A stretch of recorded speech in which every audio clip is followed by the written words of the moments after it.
सरकारचे धोरण म्हणजे शेतकऱ्यांचे मरण, असंच या सरकारच्या बाबतीमध्ये सगळं दिसून येत आहे। सरकार जे बी निर्णय घेत आहे सध्याला तर ते शेतकऱ्यांच्या मुळावरच आहे। कारण सोयाबीन 12,000 11,000वर गेलेलं आज 5,000 पर्यंत येऊन ठेपलेलं आहे।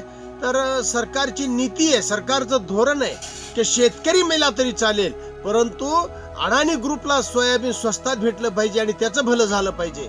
आज शेतकऱ्यांचा माल बाजारामध्ये आणखीन आला नाही तोपर्यंत हे भाव, म्हणजे आणखीन जास्ती आवक झाल्यानंतर तर 2-3 हजारामध्ये फुकटामध्ये शेतकऱ्यांचा माल लुटून नेणार आहेत आणि अडाणीच्या गळ्यात घालणार आहेत, घशात घालणार आहेत। तर हे सर्व शेतकऱ्यांच्या लक्षात आलेले, स्वाभिमानी शेतकरी संघटनेने वेळोवेळी हे शेतकऱ्यांच्या निदर्शनास आणून दिलेले आहे आणि आज सोशल मीडियावर सबंध याची चर्चा चालू आहे, परंतु सरकारला याची मोठी किंमत मोजावी लागेल। लातूरच्या बाजारपेठेत 18 सप्टेंबर रोजी सोयाबीनला प्रति क्विंटल 8,200 रुपये इतका भाव होता। त्यानंतर अवघ्या 4 दिवसातच सोयाबीनचे भाव घसरले असून सद्यस्थितीला 5,800 रुपये एवढ्यावर हा भाव आला आहे। जुलै महिन्यात सोयाबीनला 10,000पेक्षा अधिक भाव मिळत असल्याने शेतकऱ्यांमध्ये आनंदाचं वातावरण होतं।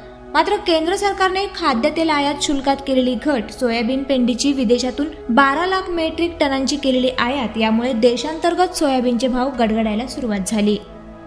सप्टेंबर अखेर मोठ्या प्रमाणावर शेतकऱ्यांचे सोयाबीन बाजारपेठेत यायला सुरुवात झाली, त्यामुळे सोयाबीनचे दर कोसळू लागल्याने बळीराजा चिंताग्रस्त झाला आहे।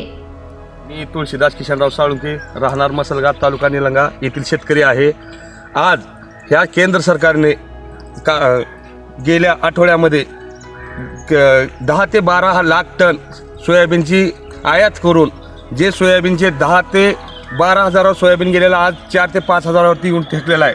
तरी ह्या केंद्र सरकारनं शेतकऱ्याचा हसू करून ठेवलेला आहे। तरी आज एक बॅग काढायची म्हणली तर कमीत कमी 4 ते 5 हजार रुपये खर्च येऊ लागलेला आहे। तरी आज ह्या शेतकऱ्यावर उपासमारीची वेळ आलेली आहे।